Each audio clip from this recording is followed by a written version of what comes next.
Hi, this is Biram from Vested, and today we are going to talk about how you can expand your geographic presence by highlighting two interesting strategies that Airbnb followed to establish a strong foothold in the European markets. Let's dive right into it. When founders Brian Chesky and Joe Gebbia saw initial success for Airbnb in the American markets, the next growth frontier for them was to expand into Europe. What worked in the US was rapid network effects and word of mouth, but like most other businesses, expanding beyond your local home market, Airbnb also needed a unique strategy to enter a new market, which was Europe. The first tactic that Airbnb used is quite simple: acquire your competitors to get a foothold in new markets. The first step Airbnb took to enter into Europe was to acquire its Germany-based clone, Aclio. This helped Airbnb cover initial ground in the European markets with its first office set up in Hamburg. The next market Airbnb entered was the UK by again acquiring a direct competitor called Crashpadder. Interestingly, Crashpadder was shut down shortly after, but Airbnb was able to retain a large chunk of its users and onboard them onto its own platform. Germany and UK were two large markets that Airbnb first entered in Europe by acquisitions. The next step was now for them to identify high tourism locations and set up shop there. They identified France as having a huge market potential. What's interesting is how the team approached penetration into the French market.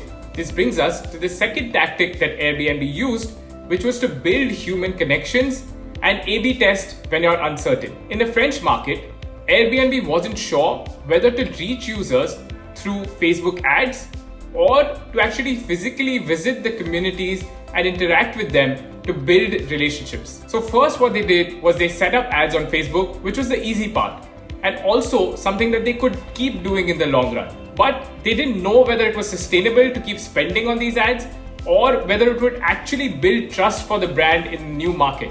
So what they did was A/B test.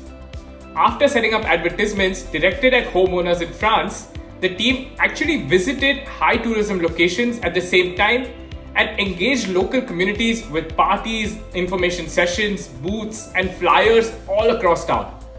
Every interaction was recorded, and the users received detailed follow-ups with information on how they can sign up on Airbnb, what the advantages are, and how the company helps them earn a side income, while also helping them engage with travelers.